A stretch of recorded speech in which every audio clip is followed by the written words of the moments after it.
আজকের দিনটা আমরা হয়তো অনেকেই জানি না যে আজকের দিনটা হচ্ছে মেনস্ট্রুয়াল হাইজিন ডে, মাসিক স্বাস্থ্যবিধি দিবস।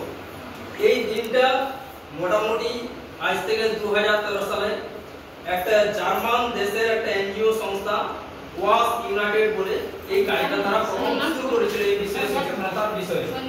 2014 সালে এটি গোটা বিশ্ব জুড়ে একটা ব্যাপক আকারে প্রচার লাভ করে এবং গোটা বিশ্ব জুড়ে এই যে মাসিক স্বাস্থ্যবিধি নিয়ে একটা আলোচনা, একটা যে গড়ামুখ তার বিরুদ্ধে একটা প্রচারের উদ্দেশ্যে সবাই মিলে একটা প্রচেষ্টা শুরু করে গোটা বিশ্ব জুড়ে। তো তারই অঙ্গরূপে এই যে হঠাৎ আমরা বলছি যে আজকে 28শে মে, যে 28শে মে দিনটা ঠিক করা হলো কেন?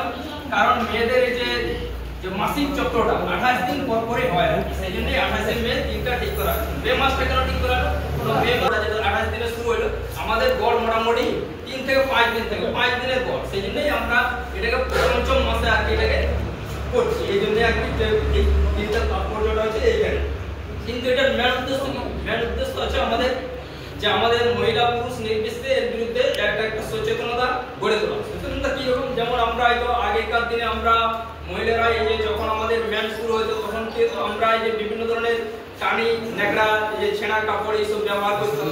কিন্তু আমাদের এই যে যুগের সঙ্গে সঙ্গে আমরা যখন আধুনিক হচ্ছে, আরো চিকিৎসা বিজ্ঞান উন্নত হয়েছে, তখন আমাদের কাছে চলে আসছে আরো একটা ভালো আর কি স্বাস্থ্যসম্মত ন্যাপকিন, যেগুলো আমরা এই যে সরকারি থেকে কিনতে পাই 5 টাকা, বেসরকারি ভাবে 10 টাকা, বিভিন্ন রকম দাম হয়েছে আর কি।